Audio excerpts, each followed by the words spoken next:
Bonjour à tous, nous poursuivons aujourd'hui avec la quatrième Mishnah du premier Pérec de Maseret Shvi'it. À la suite toujours des Mishnayot précédentes, nous avons vu que lorsqu'on a un champ où il y a 3 arbres qui sont plantés sur une surface de 50 amot sur 50 amot, 25 sur 25 mètres, et que ces arbres-là vont donner l'équivalent de fruits, c'est-à-dire que si ça avait été des figuiers, on calcule toujours, comme nous l'avons vu dans la troisième Mishnah, par rapport à un figuier, si ça avait été un figuier, et qu'il aurait donné des figues, et qu'on aurait pu faire un pain de figues de 60 manés italiens, que nous avons vu que ça correspond à peu près à 28-29 kilos, eh bien on pourra labourer tout le champ jusqu'à Shavuot, parce qu'on considère que ce que l'on laboure jusqu'à Shavuot, c'est pour le profit des fruits de cette année, et on parle bien sûr de la 6e année. Mais si il n'y a pas autant, c'est-à-dire les arbres ne donnent pas autant, ne peuvent pas donner autant de fruits, à ce moment-là, le champ prend un autre statut. Il est appelé comme un sadé lavan, et on ne pourra pas labourer depuis Pessah, de la 6e année, avant la Shemitah. On pourra labourer juste autour des arbres, ce qui est nécessaire sous l'arbre, et 2 amot autour, comme nous l'avons vu, que Melo aurait Vesalo. Donc ça c'est dans le din Midi Rabbanan, où les Chachamim nous ont imposé donc de rajouter sur la 7e année une interdiction de labourer tout ce qui pourrait être donc bénéfique pour la 7e année, qui n'est pas fait pour la 6e année, c'est interdit. Donc un champ Sadé Lavan depuis Pessah et Sadé Ilan depuis Shavuot. La 4e Mishnah nous dit nous avons 3 arbres, et il y a un arbre qui lui donne Kikar Devela, c'est-à-dire il pourrait donner un pain de figue sèche de ces 60 manés italiens, mais les 2 autres non, ne produisent pas. Oshnaim Osim Vechadenos, où il y en a 2 qui produisent et un qui ne produit pas. Eh bien dans ce cas-là, on ne peut pas considérer que c'est un sadé ilan, on ne pourra pas labourer tout le champ, on va juste labourer autour de l'arbre lui-même, comme nous l'avons vu, sous l'arbre et autour, Kimlo Revesalo, à peu près 2 amot tout autour. Puisque le sadé ilan, c'est lorsqu'il y a 3 arbres qui sont plantés dans une surface de 50 sur 50 et qui produisent 60, un kikar devela de 60 manés italiens. Nous avons vu que d'après Barthénora, chaque arbre doit donner 60 manés, un kikar de 60 manés. D'après le Rambam, c'est les 3 arbres ensemble qui doivent donner le kikar devela de 60. Et donc d'après le Rambam, il faudra dire que notre Mishnah nous parle ici dans le cas où il faut que tous les arbres donnent des fruits, et que avec tous les arbres on va avoir le kikar devela. Et si il y a un arbre ou plus qui ne donne pas de fruits, même si je vais avoir le kikar devela grâce aux autres arbres, mais il y en a un qui manque, eh bien dans ce cas-là, on ne pourra pas le considérer comme un sadé ilan. Donc ici le Tana de la Mishnah nous dit les 3 arbres dans un bet CA de 50 amot sur 50 amot, c'est lorsque les 3 arbres donnent des fruits, et chacun, on va reprendre Barthénora, donne de quoi faire un kikar devela, un pain de figue sèche de 60 manés italiens. S'il y a un arbre qui donne et 2 qui ne donnent pas, ou 2 qui donnent et 1 qui ne donne pas, ce n'est pas valable. Achiu mishlosha vatisha. Mais s'il y a 3 arbres qui donnent, à ce moment-là, de 3 à 9 arbres dans cette surface de 50 sur 50, alors dans ce cas-là, c'est le din que nous avons vu dans notre Mishnah, qu'il faut que les 3 arbres, ou tous les arbres qui sont là, donnent des fruits. C'est-à-dire chaque arbre doit donner des fruits, c'est lorsqu'il y a dans ce champ de 50 sur 50 entre 3 et 9 arbres. Mais Ayu Asara, s'il y a 10 arbres dans cette même surface,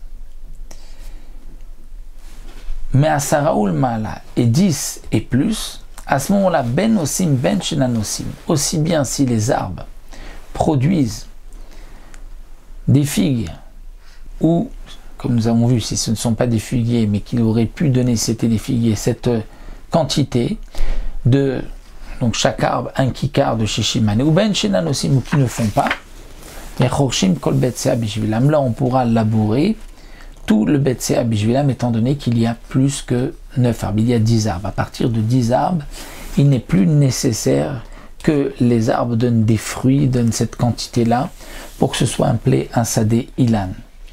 Mais c'est vrai, comme le précisent les mufarshim, il faut quand même que les arbres puissent donner une quantité minimum de fruits.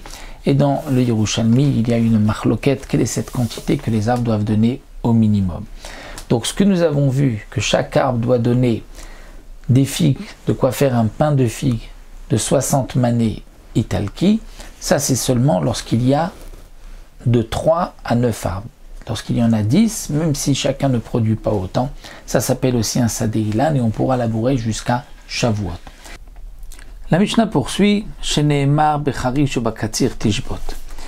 Là la Mishnah reprend ce que nous avons vu au début donc du Pérec, cette obligation de rajouter sur l'année de la Shemitah une tosefet, un rajout, et l'interdiction donc de labourer même avant l'entrée de la Shemitah, avant Rosh Hashanah. Et donc là la Mishnah poursuit, nous dit, on l'apprend de ce passouk, chez Nehemar. Donc ce n'est pas la suite de cette Mishnah, de ce que nous venons de voir, mais on reprend sur l'interdiction de labourer même la veille de la Shemitah, l'année avant la Shemitah. Parce que c'est marqué dans la Torah, Becharish bakatzir tishbot. Ce passouk est marqué à propos de Shabbat, qu'il est interdit de labourer, de moissonner pendant Shabbat. Tishbot, on doit s'arrêter, se reposer, ne pas faire ces deux travaux, Becharish, labourer, Bekatzir et moissonner. Seulement, la Mishnah nous dit, le passouk ne peut pas nous parler, déjà explique le Barthénoura, de Shabbat. Pourquoi? Parce que c'est déjà marqué que pendant 6 jours on travaillera et le 7e jour on ne pourra pas travailler. Donc on comprend que pendant Shabbat il est interdit tous les travaux. Bien évidemment, labourer, moissonner, c'est interdit. Donc le passouk n'a pas besoin de répéter pendant Shabbat qu'il est interdit de labourer, de moissonner. Donc si le passouk ne s'applique pas pour Shabbat, il s'appliquera pour la Shemitah. Seulement, la Shemitah aussi,